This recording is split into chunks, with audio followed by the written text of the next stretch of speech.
Hi friends, is சரி cinema bus அப்டேட்டில் ஒரு எக்ஸைட்டிங்கான ஒரு அப்டேட்டோடு வந்திருக்குங்க. அமீர் கான் அவர்கள் இப்போ கூலி படத்தை பற்றின ஒரு எக்ஸ்க்ளூசிவ் அப்டேட் ஒன்று கொடுத்துருக்காரு அவருடைய இன்டர்வியூவில்.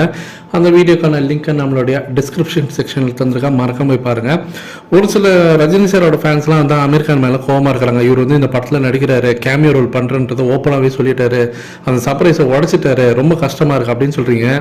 அதெல்லாம் ரொம்ப தப்பு. ஆக்சுவலி என்னைக்கு லோகேஷ் கனகராஜ் அவர்கள் அமீர் கானோட பிறந்தநாளுக்கு அவர் வந்து ஒரு ட்வீட் ஒன்று போட்டு அமீர் கான் கூட உட்காந்து பேசுகிற மாதிரி ஒரு ஃபோட்டோ போட்டு அவருக்கு வந்து பிறந்தநாள் வாழ்த்துக்கள் தெரிவித்தாரோ, அன்னைக்கு அமீர் கான் கூலி படத்தில் நடிக்கிறார்ன்றது எல்லாருக்குமே தெரிஞ்ச விஷயம் தான். அது சன் பிக்சர்ஸ் அஃபிஷியலாக அனௌன்ஸ்மெண்ட் பண்ணல, ஆனால் அது எல்லாருக்குமே வெட்ட வெளிச்சமாக எனக்கு தெரிஞ்சு போச்சு. ஸோ அமீர் கான் வந்து நான் வந்து இந்த படத்தில் கேமியோ ரோல் பண்ணுறேன் அப்படின்ற சொல்கிறது வந்து சர்ப்ரைஸாகவோ ஷாக்கிங்காகவோ பார்க்கணுன்னு அவசியம் கிடையாது. இப்போ அவர் பேசுகிற விஷயத்துக்குள்ளே போயிடும். நிறைய விஷயங்கள் பேசியிருக்காரு. ஃபர்ஸ்ட் ஆஃப் ஆல் வந்து நான் இந்த படத்தில் வந்து ஒரு ஸ்பெஷலான ஒரு கேமியோ ரோல் பண்ணுறேன். படத்தோடைய லாஸ்ட் 10 மினிட்ஸில் தான் நான் வருவேன். லாஸ்ட் 10 மினிட்ஸ் வந்து என்னுடைய ரோல் உள்ளே வரும் அப்படின்றத கொஞ்சம் எலாபரேட்டாக பார்த்தீங்கன்னா அவர் வந்து போட்டு உடச்சிருக்காரு. அதை சொல்லியிருக்கலாம், தவறுக்கலாம், அதை வந்து கொஞ்சம் தவிர்த்துருக்கலாம் அவர். ஸோ அந்த லாஸ்ட் 10 மினிட்ஸில் தான் நான் வரேன். அதாவது விக்ரம் படத்தில் எப்படி ரோலக்ஸ் கேரக்டர் அந்த லாஸ்ட்டில் வருமோ அந்த மாதிரி நானும் லாஸ்ட்டில் வரேன்றதை அவர் சொல்லாமல் கொஞ்சம் தவிர்த்துருக்கலாம். பட் ஆனால் மனுஷன் அதை போட்டு உடச்சிட்டாரு. ஸோ இதன் மூலியமாக இந்த படத்தோடைய லாஸ்ட் கிளைமேக்ஸ் சீனில் தான் அமீர் கான் உள்ளே என்ட்ரி தராரு அப்படின்றது தெரிஞ்சிச்சு. கண்டிப்பாக பிளாஸ்டாக இருக்கும்போது இந்த கதையை வந்து லோகேஷ் கனகராஜ் சொல்லும் போது வந்து ரஜினி சாரோட படம்னு சொன்னேன்னே அங்கேயே அவரை ஸ்டாப் பண்ணிவிட்டு நான் வந்து ரஜினி சாரோட படமாக நீங்கள் என்ன ரோல் வேணும் கொடுங்க, நான் பண்ண தயார் அப்படின்னு நான் வந்து டோட்டலாக சரண்டர் ஆகிட்டேன். அந்த இடத்துல எனக்கு ரஜினி சார் அவ்வளோ பிடிக்கும், ஐ ஜஸ்ட் அட்மையர் ஹிம் அப்படின்ற மாதிரி சொல்லிருக்காரு. அடுத்தது ஒன்ஸ் ஷூட்டிங் போகும்போது எந்த அளவுக்கு வந்து நான் ஃபன்னாக ஒரு ஜாய் இது ஒரு என்ஜாய் பண்ணி இந்த படத்தை ஷூட்டிங்கில் வந்து நான் கலந்துக்கிட்டேன்றது அதை சொல்கிறதுக்கு வார்த்தையே இல்லை.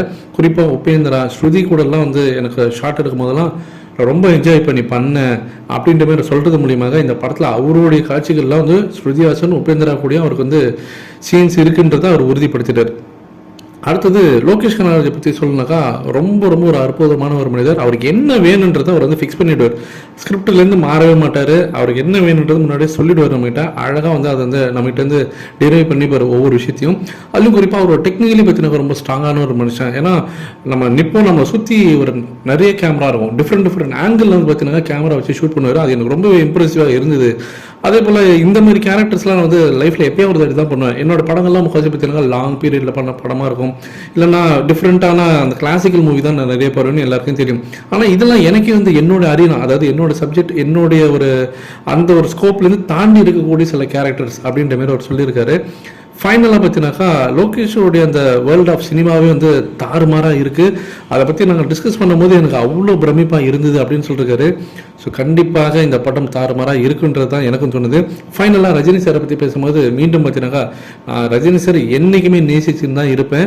ஸோ அவர் கூட வந்து ஒன்றா ஷூட்டிங் ஸ்பாட்டில் உட்காந்து அரட்டை அடிச்சதாக இருக்கட்டும், இல்லை அவர் கூட ஒன்றா ஸ்க்ரீன் வந்து ஷேர் பண்ணதாக இருக்கட்டும், என் லைஃப்பில் மறக்கவே முடியாது அப்படின்ற மாதிரி அவர் சொல்லி முடிச்சிருக்காரு.